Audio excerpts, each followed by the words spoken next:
کہ خان صاحب یہ جو کیس ہے یہ بہت ہی کرٹیکل کیس ہے، یہ بہت ہی خراب کیس ہے، یہ کیس آپ کو بہت خراب کرے گا اور یہ کیس آپ کو بہت ہی مسئلہ۔ اب اس کیس کے آنے کے بعد اب میں آپ کے ساتھ کچھ ایکسکلوسیو چیزیں ڈسکس کرنے لگا ہوں۔ اس کیس کے آنے کے بعد، یہ فیصلہ آنے کے بعد اسٹیبلشمنٹ کی پوزیشن بہت ہی سٹرانگ ہو گئی ہے۔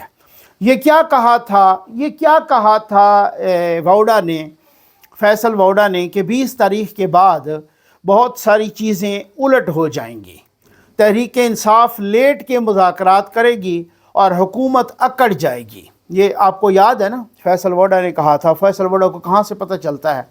میں آپ کو بتاؤں، میں اسی وجہ سے ایکسکلوسیو چیزیں کچھ آپ کے ساتھ شیئر کرنے لگا ہوں۔ اسٹیبلشمنٹ کی پوزیشن بہت سٹرانگ ہو گئی ہے۔ کچھ عرصہ پہلے خان صاحب کو یہ مشورہ دیا گیا تھا کہ بھائی آپ بیٹھ جاؤ کہیں پر، بنی گالہ میں بیٹھ جاؤ، آپ نتھیا گلی میں بیٹھ جاؤ، آپ زمان پارک میں بیٹھ جاؤ، آپ کہیں پر بھی بیٹھ جاؤ، آپ اطمینان سے بیٹھو، بس ٹھیک ہے، وہ آپ ہاؤس اریسٹ ہو جاؤ یا بیٹھ جاؤ، اطمینان کرو، 2-3 سال بولو نہیں، چپ کر جاؤ۔ خان صاحب نے کہا ہے نہیں میں تو بولوں گا، میں تو ادھم مچاؤں گا، میں تو تمہیں چھوڑوں گا نہیں، تمہاری ایسی کی تیسی یہ وہ سارا کچھ۔ اب ایک ایسا کیس آ گیا ہے، جو لیگل فریٹرنٹی ہے، جو وکلا ہیں، وہ خود یہی کہہ رہے ہیں کہ یہ کیس بہت سٹرانگ ہے۔ اسلام آباد ہائی کورٹ میں اگر یہ کیس میرٹ پہ لگا نا تو لگتے لگتے بھی 2-3 سال ہو جائیں گے، یہ میں نے پتہ کیا ہے۔ ٹھیک ہو گیا نا، جو اتنے سارے کیسز پڑے ہیں وغیرہ وغیرہ۔ ٹھیک، دوسری بات یہ ہے کہ لوگ کہہ رہے ہیں کہ 14 سال کی سزا ہے، پنکی کی تو چلو بیل ہو جائے گی، ان کو تو 2 لیوریج ہیں، ایک تو سزا کم ہے، دوسری وہ خاتون ہے، خاتون کو بھی اس حساب سے کچھ نہ کچھ لیوریج مل جاتا ہے۔ ٹھیک ہو گیا۔ اچھا، اب خان صاحب کی سزا ہے 14 سال، اور صرف یہ 14 سال کی نہیں، یہ فیصلہ اتنا سٹرانگ ہے، اگر جس نے بھی پڑھا ہے نا، اس میں اس طرح کی ایک بتایا گیا ہے سارا کچھ فیصلے میں، اور جس طرح سے خان صاحب کے وکلا کی نالائکی بتائی گئی ہے، ایک چیز انہوں نے نہیں ثابت کی اور نہ ہی دفاع کیا۔ آج بھی وہ ٹی وی پہ بیٹھ کے سارے رہنما دفاع، کوئی کہہ رہا ہے جناب ان کو وہ سیرت النبی پر یونیورسٹی بنانے پر سزا دی گئی، کوئی ان کو کیا کہہ رہا ہے، کوئی کہہ رہا ہے ان سے سیاسی انتقام، یہ ساری سیاسی باتیں، کوئی مذہبی ٹچ دے رہا ہے، کوئی سیاسی ٹچ دے رہا ہے، کوئی ان کو ایموشنل ٹچ دے رہا ہے، کوئی سمپتھی ٹچ دے رہا ہے، لیکن کوئی بھی قانونی ٹچ نہیں دے رہا، کیونکہ فیصلہ ہی اتنا خطرناک ہے۔ اب میری معلومات کے مطابق خان صاحب اتنے پریشان ہو گئے ہیں، اور خان صاحب کی طبیعت اتنی پریشان اور خراب ہو گئی ہے کہ خان صاحب کا پرسوں سے لے کر آج تک کو 3-4 دفعہ معائنہ ہو چکا ہے، میڈیکل معائنہ۔ یہ میں ذمہ دار ذرائع سے، ذمہ داری سے عرض کر رہا ہوں۔ ٹھیک ہو گیا نا، خان صاحب بہت زیادہ پریشان ہیں۔ خان صاحب کو اب بتایا گیا ہے بہت سارے سورسز سے، خان صاحب اور تو اور جیل کے سورسز سے بھی کچھ پوچھ رہے ہیں کہ یار یہ کیا ہوتا ہے، پھر یہ کس طرح سے ہوتا ہے، آپ کے حساب سے یہ کیا ہے، یہ کیسا ہوگا، یہ آگے اپیل جائے گی تو کیا ہوگا، یہ خان صاحب معلومات لے رہے ہیں۔ ٹھیک ہو گیا نا، میں آپ کو پوری ذمہ داری کے ساتھ عرض کر رہا ہوں۔ خان صاحب کو بھی یہی بتایا جا رہا ہے کہ خان صاحب یہ فیصلہ بہت خطرناک ہے آپ کے حق میں۔ ٹھیک ہے، اور عامر فاروق صاحب اگر ہوئے، اب اسلام آباد ہائی کورٹ میں 2 نئے ججز بھی آنے والے ہیں، ان کی نوٹیفیکیشن ہو چکی ہے، ایک اعظم خان صاحب اور ایک دوسرے وہ انعام امین منہاس ایڈوکیٹ صاحب۔ ٹھیک ہو گیا نا، وہ بھی آ چکے ہیں ایڈیشنل ججز کے طور پہ۔ تو کوئی پتہ نہیں کہ فیصلہ اس کی اپیل کدھر لگتی ہے، یہ بھی سمجھ آ گیا آپ کو۔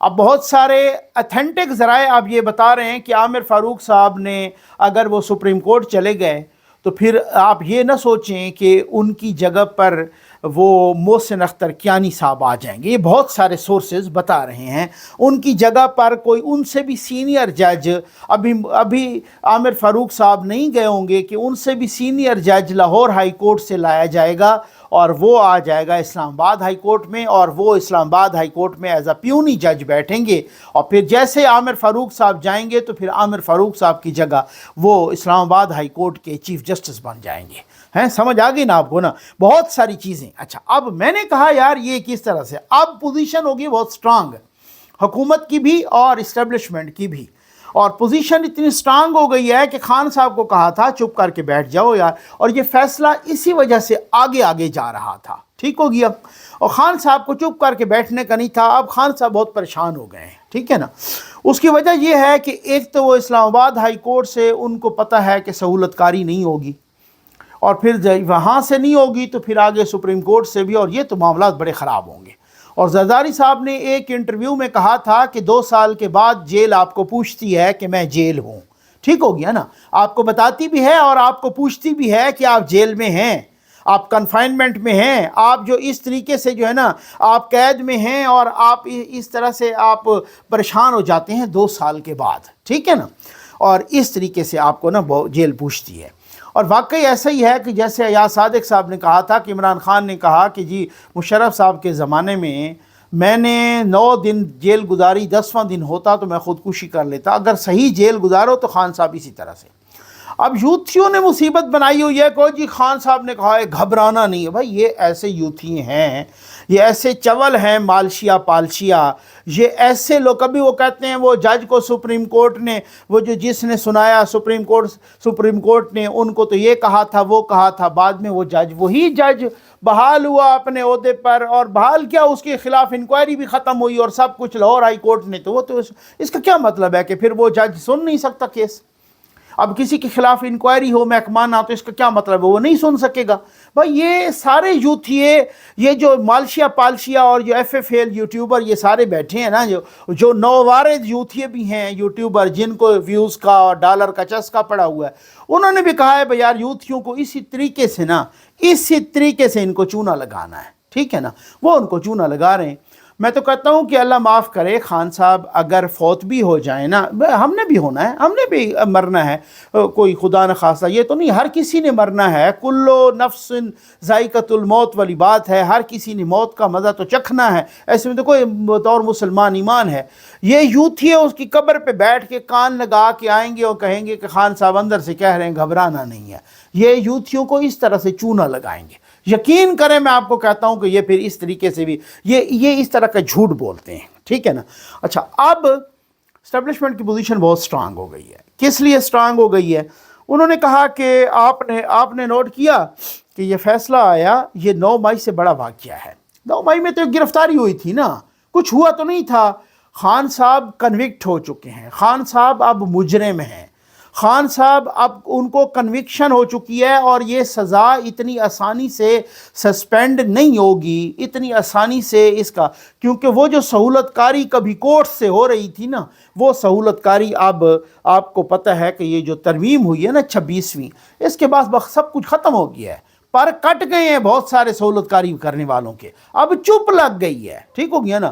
بہت سارے ایسے جو آپ کو پتہ ہے وہ جو جس مزاج کے تھے وہ چپ کر کے بیٹھ گئے ہیں، ان کو چپ لگ گئی ہے اعلیٰ عدالتوں میں بھی. اچھا، تو اب کیا ہوگا؟ جی مجھے تو اس پر شدید ترین اختلاف ہے. میں تو آپ کو سیدھی بات بتا دوں. اب ہوگا کیا؟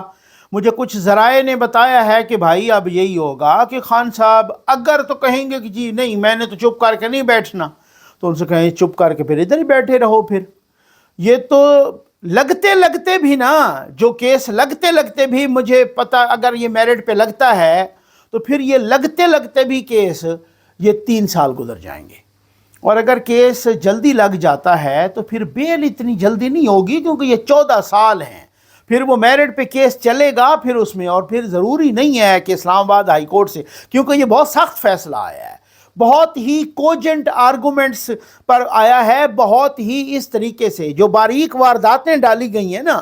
ہمارے دوست فخر درانی صاحب محترم وہ کہتے ہیں کہ جناب نیازی صاحب نے باریک واردات یہ ڈالی ہے کہ ٹرسٹ کے طور پہ رجسٹر، پہلے زلفی بخاری کے نام پر، بابر اعوان کے نام پر ان کے نام پہ زمین گئی، ابھی ٹرسٹ تھا ہی کوئی نہیں.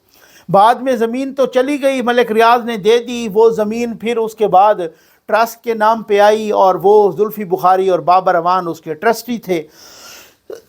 خان صاحب نے کیا وہ غالباً جو 1983 کا ایکٹ ہے اس کے تحت تو وہ رجسٹر کروایا ٹرسٹ. جیسے ہی وہ سارا کچھ ہو گیا، خان صاحب نے پھر اس کے بعد باریک واردات یہ ڈالی کہ ایکٹ میں تبدیلی کر دی، 2019-20 میں نا ایکٹ میں تبدیلی کر دی. جیسے ہی تبدیلی کرائی تو پھر خان صاحب نے کہا جو پرانے جتنے بھی ٹرسٹ ہیں وہ اس نئے ایکٹ کے تحت، نئے قانون کے تحت رجسٹر ہوں گے. باقیوں نے تو رجسٹر کروا لیے، خان صاحب نے وہ پچھلے سے بھی ہٹوا لیا، اگلے ایکٹ کے تحت اپنا ٹرسٹ رجسٹر بھی نہیں کروایا۔ اب جب ٹرسٹ رجسٹر نہیں ہوا تو ٹرسٹ کی حیثیت تو ختم ہو گئی، وہ تو اب پرائیویٹ اینٹی ہے، وہ زلفی بخاری سے بھی اتروا لی، بابر اعوان سے بھی اتروا لی، خود بن بیٹھے اس کے مالک، اور ساتھ پنکی پیرنی مالک بن گئی اور فرا گوگی مالک بن گئی۔ ٹھیک ہو گیا نا؟ یہ خان صاحب نے باریک واردات ڈالی۔ خان صاحب نے یہی باریک واردات توشہ خانہ میں بھی ڈالی تھی۔ خان صاحب نے پوری قوم کو بتایا کہ دیکھو یہ 20% دیتے تھے اور تحفہ لے جاتے تھے توشہ خانہ سے، اور اگر 100 روپے کی چیز تھی تو یہ 20 روپے دے کے تو پھر باقی سارا تحفہ لے جاتے تھے۔ ٹھیک ہو گیا؟ اور میں نے کیا کیا، میں نے اس قانون کو تبدیل کیا۔ میں نے کہا آج کے بعد جو توشہ خانہ سے جو تحفہ لے گا نا وہ 50 روپے دے گا، یعنی 50%۔ تو میں نے تو پھر صحیح کیا ہے۔ اب خان صاحب نے یہ قانون تو بنا دیا، بالکل ٹھیک ہے کہ توشہ خانہ کو انہوں نے کہا تبدیلی کر دی کہ جی کابینہ کی منظوری سے یا جس طریقے سے بھی ہو، تو انہوں نے کہا جی قانون تو بن گیا 50%، لیکن خان صاحب نے سارے تحفے لیے اس 20% پر اور قانون بعد میں بنایا۔ کچھ کا تو قانون بن چکا تھا تب بھی خان صاحب نے پرانے حساب میں کر کے وہ 20%۔ تو خان صاحب وارداتیں بڑی باریک وارداتیں ڈالتے ہیں۔ خان صاحب نے اس طرح سے واردات ڈالی۔ اب فیصلہ ہے بہت سخت اور بہت مصیبت پڑے گی، اور خان صاحب کہہ رہے ہیں کہ جناب یہ جو صورتحال ہے لوگوں نے بتایا ہے، ان کو وکلا نے بھی بتایا ہے، اب وہ تو خود جیل کے عملے سے بھی پوچھ رہے ہیں اور ادھر ادھر بھی پوچھ رہے ہیں، اور خان صاحب کی طبیعت بڑی ناساز ہو رہی ہے ان چیزوں سے، اور یوتھی باہر بیٹھ کے وہ کہہ رہے ہیں جی خان صاحب کہہ رہے ہیں گھبرانا نہیں، انہوں نے خان صاحب کا ستیہ ناش کرنا ہے، یہ فیصل ووڈا ٹھیک کہتے ہیں۔ ٹھیک ہو گیا نا؟ انہوں نے مالشیا پالشیا اور یہ جو یوٹیوبرز ہیں انہوں نے اپنے ڈالر کمانے کے لیے خان کا ستیہ ناش کروانا ہے، اور خان کو پتہ چل گیا ہے کہ یہ 14 سال کی سزا ہے۔ اب کیا ہوگا؟ اب ان کو بارگیننگ پاور تو ہوگی اسٹرانگ، حکومت کی بھی اور اسٹیبلشمنٹ کی بھی۔ اب اگر چپ کر کے بیٹھیں گے ہو سکتا ہے وہ کہیں کہ آپ کو اگلے الیکشن میں بھی چپ کر کے بیٹھنا پڑے گا، کسی گھر میں چپ کر کے بیٹھ جائیں، چلیں ٹھیک ہے آپ ہاؤس اریسٹ ہوں یا بعد میں جو کیس کا فیصلہ ہو یا یہ طریقے سے ہو۔ اب خان صاحب کو سمجھ آ رہی ہے، اب جو خان صاحب کے ساتھ بشرا بی بی ہیں ان کو بھی سمجھ آ گئی ہے، اور خان صاحب کو بھی سمجھ آ گئی ہے کہ ہوتا کیا ہے۔ یہ تھی معلومات جو میں نے آپ کے ساتھ شیئر کی، لیکن مجھے اعتراض ہے کہ اس پر اس طریقے سے انٹرفیئر نہ کیا جائے، اس طریقے سے جو وہ ہے کہ جی نہیں اسٹیبلشمنٹس کے ساتھ سلو ہو گئی تو خان صاحب بالکل معاف ہو گئے، ایک بات۔ دوسری بات یہ ہے کہ ملک ریاض صاحب بیٹھے ہیں دبئی میں، وہ وہاں بیٹھ کے اپنی اشتہاری مہم چلا رہے ہیں اپنی پراپرٹی کی، اور یہ چیزیں ہو رہی ہیں ملک ریاض کی، اور اسی طریقے سے اور وہ جناب ماشاءاللہ ادھر ان کو کسی نے بھی یہاں سے نہیں کہا ریڈ وارنٹ اور ان کے ذریعے کہ انٹرپول کے ذریعے کہ ان کو گرفتار کرو، ان پر کسی بس وہ اشتہاری ہو گئے ہیں، اشتہاری ہو گئے ہیں۔ تو ملک ریاض صاحب ان سے بھی پوچھیں، اور ساتھ یہ بھی پوچھیں کہ وہ جو 460 ارب روپے آپ نے سپریم کورٹ کے اکاؤنٹ میں جمع کروانے تھے،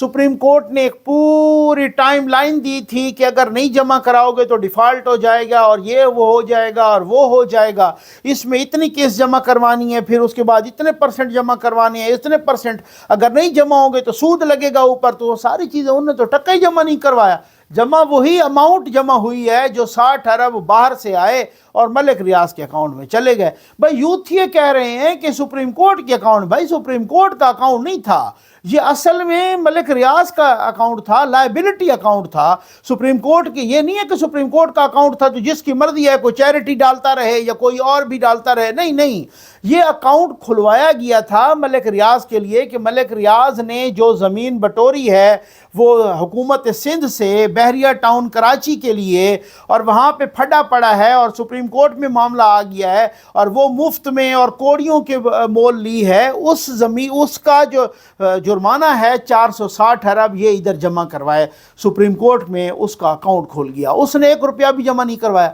باہر سے جو لوٹی ہوئی رقم آئی وہ اب یوتھ یہ کہتے ہیں، وہ پتہ نہیں حسن نواز یا اس کا حسین نواز کا وہ تھا فلیٹ تو ملک ریاض نے خریدا تو ان کے پاس کیسے، یہ باتیں ہیں۔ اب مطیع اللہ جان صاحب فرما رہے ہیں بھائی ان کا جو ہوا تھا نا وہاں پہ معاہدہ، وہ معاہدہ اسی لیے ہوا تھا سپریم کورٹ کے اکاؤنٹ میں آئیں گے۔ اب آپ اندازہ کریں، بندہ یوتھیا نہ بنے، ٹھیک ہے، خود اس فیصلے کے اندر لکھا ہوا ہے کہ ان کا جو ٹرسٹ ڈیڈ ہے ان کا جو ایگریمنٹ ہے شہزاد اکبر کا وہ سامنے آ گیا ہے این سی اے کے ساتھ، وہ اس فیصلے میں بھی لکھا ہوا ہے کہ وہ کہتے ہیں کہ یہ جو اماؤنٹ آئے گی یہ government of Pakistan, state of Pakistan لکھا ہوا ہے، لفظ ہے اسٹیٹ آف پاکستان۔ اب وہ احمد نورانی کی کسی سٹوری کو لے کے بیٹھے ہیں، میں وہی تو کہہ رہا ہوں یار، بندہ وہ یوتھیا نہ بنے، یوتھیا ریڑھی والا ہوگا یا پی ایچ ڈی ہوگا برابر کا جاہل ہوگا، اپر چیمبر یوتھیے کا ہمیشہ کے لیے خالی ہوگا، یہ پکی بات ہے، آپ یہ دیکھ لیں۔ اب میں اس میں فردر میں کیا کہہ سکتا ہوں، میں اب آپ خود سیانے ہیں۔ امید ہے آپ کو ویڈیو پسند آئی ہوگی، آپ کا بہت بہت شکریہ۔ السلام علیکم ناظرین کرام، ملک کے ہزاروں دیہاتوں، بستیوں اور قصبوں میں بسنے والے لاکھوں افراد زندگی کو جاری رکھنے کے لیے بارشوں سے جمع شدہ جوڑوں اور ندی نالوں کا پانی استعمال کرتے ہیں۔ دیگر ضروریات زندگی کے ساتھ ساتھ پینے کے لیے بھی یہی پانی استعمال ہوتا ہے۔ آپ کے تعاون سے ظفر نقوی ویلفیئر فاؤنڈیشن ایسے تمام علاقوں تک صاف پانی فراہم کر رہی ہے۔ ہماری مسجد میں پانی کا انتظام نہیں ہے، ہم ادھر سے وضو کرتے رہتے ہیں سارے، صبح والا بھی ادھر کرتے ہیں، عصر والا بھی ادھر کرتے ہیں، ظہر والا بھی ادھر کرتے ہیں، عشاء والا بھی ادھر کرتے ہیں، سارے وضو سارے لوگ ادھر کرتے ہیں۔ گرمی سردی میں یہاں پہ وضو کرتے ہیں، ہمارا نظام کوئی نہیں ہے بالکل۔ پانی اکثر پیتے بھی یہاں سے ہیں، گھر میں مویشیوں کو یہاں سے پلاتے ہیں، آپ خود بھی ادھر پیتے ہیں، اور بچے ہمارے یہاں سے بھی لے جاتے ہیں پانی گھر کو، وہاں پیتے ہیں۔ ظفر نقوی ویلفیئر فاؤنڈیشن کے صاف پانی محفوظ زندگی پروجیکٹ میں آج بیاب علاقہ کی ایک مسجد میں ایک واٹر پروجیکٹ کی تکمیل ہوئی، اور یہ واٹر پروجیکٹ مرحومین بے بے نور جہان اور لالا فضل احمد کے ایصال ثواب کے لیے عطیہ کیا گیا۔ دعا گو ہیں خالق کائنات اپنے پاک حبیب صلی اللہ علیہ وآلہ وسلم کے صدقے مرحومہ بے بے نور جہان اور مرحوم لالا فضل احمد کی مغفرت فرما کر جنت الفردوس میں اعلیٰ مقام عطا فرمائیں اور بروز حشر جامع کوثر سے ثنا فرمائیں۔ اب آپ مسجد کے ساتھ ساتھ اس واٹر پروجیکٹ سے اسی علاقہ کی آبادی بھی مستفید ہوگی۔ ملک اور بیرون ملک میں بسنے والے پاکستانی احباب کے تعاون سے الحمدللہ سینکڑوں مساجد اور عوامی مقامات پر صاف پانی کی فراہمی ہو چکی ہے۔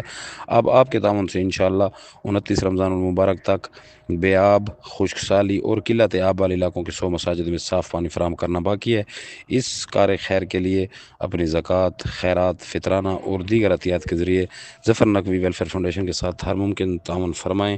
اللہ آپ سب کا حامی و ناصر ہو۔ بے بے نور جہان اللہ ان کو جنت دے، آمین۔ شکریہ ظفر ان کا، یہ ظفر ہے۔ یا الہ العالمین بے بے نور جہان لالا فضل احمد کو اپنی جبار رحمت میں جگہ عطا فرما، ان کے قبروں کو کشادہ فرما، یا اللہ ان کو جنت الفردوس میں اعلیٰ مقام عطا فرما۔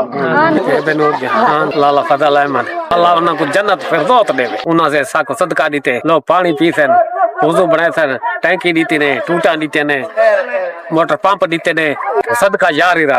بے بے نور جہان لالا فضل احمد اللہ انہوں کو جنت دے۔ اللہ ساری مسجد دے موٹر لئیے، ٹینکی لئیے، ٹوٹا لائنے، ساری مسجد کو سفر کیتی میں نے۔ اتھا آگے پرے کو پانی بھرے دے سے ہوں اتھا جرا ہے اتھائی تھا کو پانی مل گیا ہے، اللہ انہوں کا بھلا کرے۔ بے بے نور جہان لالا فضل احمد اللہ جنت دے۔ بے بے نور جہان لالا فضل احمد اللہ تعالیٰ کی جنت جگہ۔ بے بے نور جہان لالا فضل احمد اللہ مجھتے دے پانی دی ٹینکی۔ اللہ تعالیٰ دے دوتا عزت ور کی، خدا پاک تے دوئی باندے رحم کی، مور پلار پاندے تے خدا پاک رحمت ور اگ باندے دا ٹینکای ولا گولا جمعات تا بے بے نور جہان لالا فضل دے پارا تے خدا پاک خصوصا رحم کی، خدا پاک تے دا کاری چ دو وہ کچھ دا دو تر نسا پولے جاری آدھے ثواب دو تا رسیجی، اللہ تعالیٰ دے دو مغفرت کی۔